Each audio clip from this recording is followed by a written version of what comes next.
I'm Fletcher Brown with another artist video blog at kicks96country.com. And our guest today is returning champion, one of the most fun redheads we've ever had in the studio. Please welcome back to Kicks 96, Caitlin Mae. How are you? Thank you so much for having me. I'm doing really well. How have you been? Pretty good. Now, it hasn't even been a full year since you were here last. You were here last in September. You played a song for us live in the studio, Your Truck, but that wasn't the single that you were working. Mr. Moving On. Mr. Moving On. I make sure I get that right. And now you've got a brand new single. And not only do you have a brand new single, but you're also doing something really, really interesting thematically with live performances. And we're going to get into that. So real quick, let's get everybody, if you didn't get a chance to see Caitlin Mae's first visit, go just look here in the artist video blog section of our YouTube channel and just find from back in September of 24, she was here and we get to know all about her, where she's from. So we're going to skip all that because we know all that about you already. But we're going to talk about like what's been going on since from September to now between singles. What has Caitlin Mae been up to? So I've been in the studio a lot recording new music, which I am beyond excited for. And around that same time, I also signed my first distribution deal. So I was supposed to release my first single in January, and we ended up having to push it back a little bit while we waited on contracts and all the fun stuff. Mm-hmm. And then finally, all of that was wrapped up, and I got to release my first song of the year, which is House Sitting. And it had been a while since I'd written that one. Like, I get so excited when I first write a song to play it out live or to record it and release it straight away. Mm-hmm. But this song was different probably to anything I'd ever written before. And it felt very intense and very deep. It talks a lot about how some place that we call home, we all have something that feels like home, whether it's the place we grew up or, you know, the house that we built and lived in with our partner, suddenly doesn't feel like a home anymore. And it feels like all that time you were just house sitting. And I have definitely felt that way before, even though the song is talking about a romantic relationship gone wrong. It's not really about that for me, even though I really feel for people in that situation. But for me, the house that I grew up in, my childhood home, was the same home that I lived in all my life until I moved to Nashville. And I've talked a little bit about my relationship with my older sister, which was a very turbulent one. And so there were times where I really felt like I didn't belong in the place that also felt like home. It was the only home I'd ever known. So I had a lot of conflicting feelings, and they all came rushing back when I was writing this song. All right. So house sitting is really just kind of about it's about loss. It's about losing, you know, not just the relationship, but like your entire sense of self and security. Yes, You know, yeah. and how alien a place that you call home can feel when you're in that headspace. Yeah, and it feels harder to lose something that you've already had, and you know what it feels like to have that and have that safety and security and the beauty of that, and then to lose it than it is to never have it because you don't know what you're missing out on. And you kind of take it for granted, you know, it's like home is comfortable now, but it only takes one bad day to change all that, turn it upside down. So what was there like a precipitating event that prompted you to write this song? Like, was it a specific relationship, you know? I think, again, it sounds so strange to say, but I've never actually been in a romantic relationship. So for me, it really stems from the relationship that I had with my sister that was just so turbulent and unpredictable. And usually sibling relationships are something that you can rely on, especially when you're a younger sibling and you have an older sibling who is a lot older. They teach you so much about life and about yourself and about growing up. And that is alongside the parents who you know, teach you all there is to know about life as well. But I've heard so many great stories about sibling relationships. I always thought maybe I was just defective.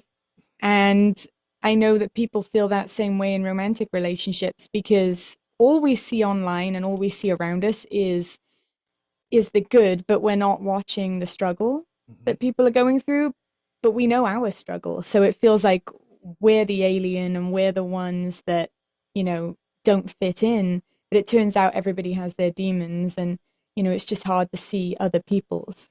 Wow, this song just got really deep all of a sudden. I've got three older brothers and two younger sisters, and they taught me a lot. My brothers, they're older, they taught me a lot, but they taught me a lot about pain. They beat me up a lot when I was a kid and we were children. They really punished me, and I'll never forgive you guys for that. Never. All right, so the song "House Sitting," obviously, it's a ballad. All right, it's not about a house party because your friends are away and they hired you to watch that. That's not Yep. what it's about. But you are doing something very interesting as far as like live performances with you thematically with the song "House Sitting."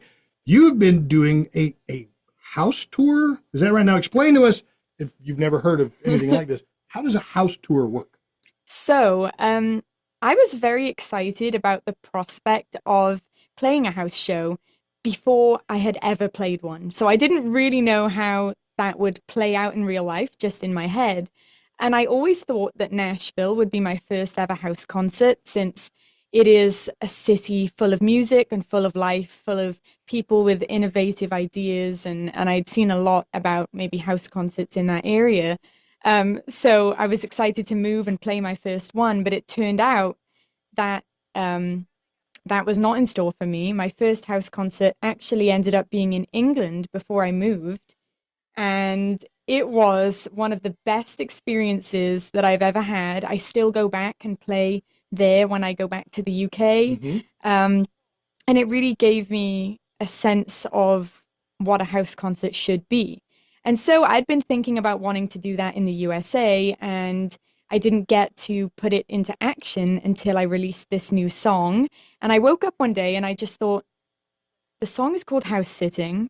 So we should go on a house concert tour in celebration of the song and to promote it and hopefully share it, you know, worldwide. And How many so shows have you done like this? so far I've been on my first weekend. It was a long weekend of house concerts and tours around that area, and that was in North Carolina. But I have lots lined up this month and next. So I'm going to be in Memphis, Pensacola, Indiana, and the Smoky Mountains.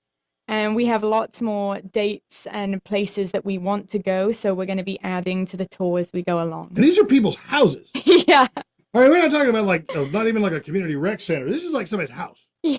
You're like playing somebody's backyard barbecue. Yes, yes. And the idea is that you might have one dreamer. So my listeners are called dreamers. You might have one dreamer in that area and they might drive to you and see a show in Nashville, but that might be a long way for them. And it is hard for people to always have to drive to you. So I wanted to give back. And they've all been so supportive, even long before I moved to Nashville, let alone when I actually did move. And so I've been playing these shows for free, and I bring the music to them, they bring the guests because it's their home and I want them to be comfortable with the guest list. Mhm. But that also opens up a whole new world of dreamers that I haven't met yet. And it's likely that they will like the same music and have that same taste as the person inviting them. And yeah, and then it just means you get to go back to those areas and play shows, and they don't have to travel so far to see you. That's wild. I mean, how does somebody even book something like that? Honestly, it's been all based on connections so Okay. far. So I put out posts, I put out polls, and I ask people, you know, where they're living and if they would like me to go to them and play a house concert. I don't want to, you know, put too much pressure on people. So usually people will comment or message me or vote on the poll, and then we'll go from there and set everything up. That's wild. That is so wild. It's like Caitlin Mae coming to a home near you, maybe, I guess. So that is remarkable. And I love that. I love that you have made the United States your home, and that you are having such a wonderful time, making music here in living in Nashville. So if somebody is hearing this for the first time and they haven't yet gone back and seen her first visit from last year to Kicks 96, where do they go online to learn everything they can about Caitlin Mae? So you can find me across all social media platforms at Caitlin Mae Music. and all music platforms at just Caitlin Mae, which is Caitlin, and then Mae, Mae, because my parents said, we're just going to let you figure that out. Good luck. Caitlin Mae is our guest, her second visit to Kicks 96, and we hope that there will be a third soon. Thank you so much for having me. I've had the best time again. All right. If you want to hear House Sitting, that's the single. Call us at Kicks 96. We'll gladly play it for you. And we'll see you next time on another artist video blog, Kicks96country.com. Picture frames,